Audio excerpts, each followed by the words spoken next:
Hello everyone, I am Professor Nayanasne, Department of Information Technology, Parvathibai Genba Mose College of Engineering, Vagoli. So in this session, we'll start with the sequence diagram, one of the integration diagram. So the sequence diagram simply depicts the interaction between the objects in a sequential manner. That is, the order in which this interaction takes place, means in order in which the communication between the object happens. So sequence diagram is used to show the sequence of communication between the different objects. The sequence diagram describes how and in what order the object of the system communicates with each other. These diagrams are widely used by the businessmen, the software developers, to document and understand the requirement of the new and the existing system. So the way we have different notifications or the notations under the sequence diagram. The first one is the actor. The actor can be anyone which is external to the system and having some communication with the system, or which is supplying some information or giving the input to the system. So actor can be anyone. So the next notation under the sequence diagram is the lifeline. The lifeline is named as the element which depict an individual participant in a sequence diagram. So basically each instance in a sequence diagram is represented, or we can say each object in a sequence diagram is represented by the lifeline. The lifeline elements is located at the top in the sequence, as you can see here. The standard UML for naming for this sequence diagram lifeline notation follows the instance name with the class name. Instance name is the object name and the class name. So with the box inside the box object name colon class name.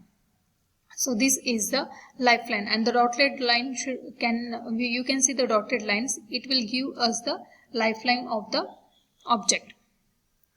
The second one is the messages. Messages is nothing but the communication which is taking place between one object and another object, that is the second object. So we represent this message using the arrows. You can see the solid arrow with the message open application. Okay. And we have two types of messages. First is the synchronous message, and second one is the asynchronous message. So the synchronous message is the message which waits for the reply.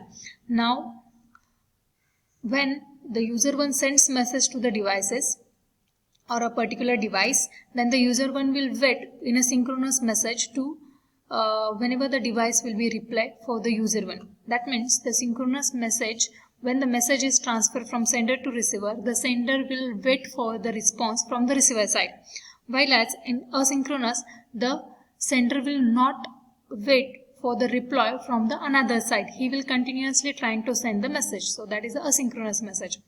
Then we have a create message notations. So we use the create message to initiate a new object in a sequence diagram.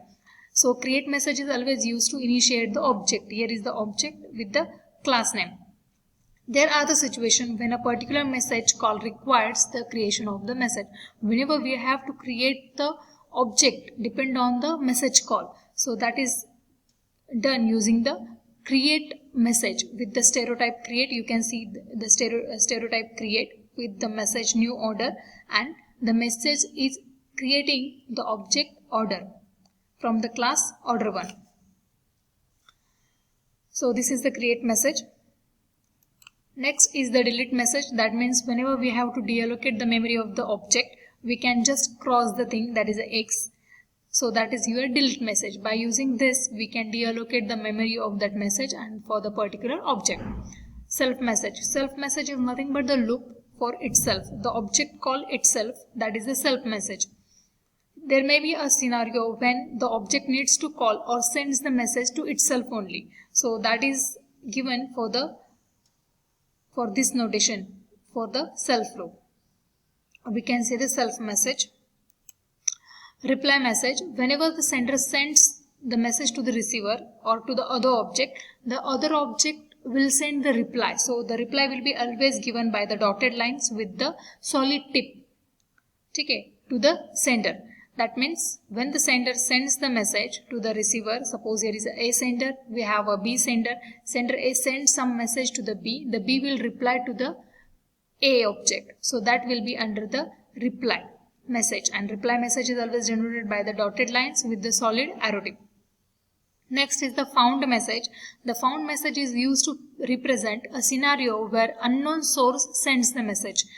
here is the unknown source which sends the message. Whenever, suppose take the example of your computer, whenever you start your computer, you are getting one single bip or 2 bips, so that will be a found message, that is unknown source. We don't know who is sending that bip, so the unknown source sends the message, so that is your found message. Or we can take another example, that is consider a scenario where the hardware fails. Okay, so that is also giving some error, but which hardware fails we don't know, which part of hardware fails, so that is also the found message, that is sent by some unknown source. We have the guards, that is the model condition. We use the guard in UML. They are used when we need to restrict the flow of the message. That means whenever there is some conditions from sending message from one user to the another, we have some condition. Suppose the customer is trying to get the money from the ATM, and if the balance is less than 0, then we cannot get the money, or the customer cannot withdraw the money. So that is the condition under here. So using the guard, we can put the condition that balance should be greater than 0.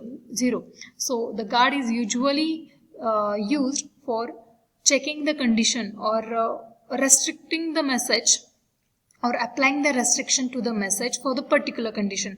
If the balance is greater than 0, then only you can withdraw the money. So that is a guard.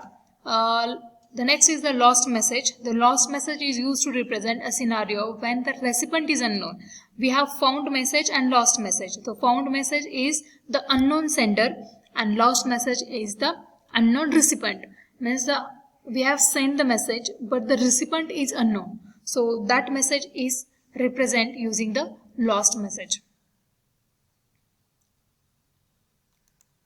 So we have a diagram for the sequence diagram. We have a sequence diagram for the emotion based music system. Suppose we are using the webcam, and we are just giving some expression to the webcam, and depending on that you will have a playlist. So imagine this situation where we have to draw the sequence diagram for the particular segment. So what the user will do, first user will open the application for the device. What the device will do, whenever the user will open the application, here you can see the sequence is given. So in sequence diagram, the sequence is very necessary, because we are drawing the sequence of the communication between the objects. So you can see here, the first one is the open application by the user. The message is sent from user to device. Device will open the application and will open the webcam. So here is a self loop for the device. You can see this is the activation box, for which the activation box is used to represent the activation of that particular object. So this time of period the object is activated. Again the access webcam. So the device will open the webcam. Then by the device, by the camera of the laptop, we can capture the photo of the user. Okay. So by the user side the face will be detected. Again it will be sent to the device. Whatever the face is detected by the webcam, it is by the user, so it is sent to the device. Again the device will send that face to the database. So depend on the face expression, so database will look at in system, so which type of mood is this, so this all will be stored in the database. So he will return the mood depend on the expression. Again when the device will arriving the message as the mood, he will send this particular message to the user. That is, device will display the mood on the screen for the user, and then after mood is sent to the user, the 7 step will be, it will be given to the database, the mood. Okay. Depend on the mood of the particular user, it will retrieve the list of the songs. Suppose the mood is sad, then the silent song will be listed. If the mood is good, happy, then we can list the database will list the rock songs or some hip hop songs depending on the mood. So he will return the playlist to the device, and the device will return the playlist to the user. So this is the sequential diagram in which the sequential communication will be happen between the different object by user, by device and by the database. You can take any example for such situation. User will first open the application, device will open itself and access the webcam. It will capture the photo of the user. The face will be detected by capturing the photo. The face will be detected by the user, then the user by the device, and the device will send this face to database. Depend on the mood, depend on the face which is detected by the device. The database will retrieve the mood. The mood will be sent to the user from database to device and device to user, and then depend upon the mood, the device will retrieve some list from the database. Then database will generate the list of the songs. He will send to device and device will send to the user. So this is the sequential operations happens in a sequential diagram. Name such as the name is indicating sequence diagram, that is nothing but the sequential communication between the different object. So we can list the uses of the sequence diagram. So it is used to model and visualize the logic behind the sophisticated function and operation and procedures. So by this statement you can understand we have to list different functions sequentially by the different objects in particular scenario.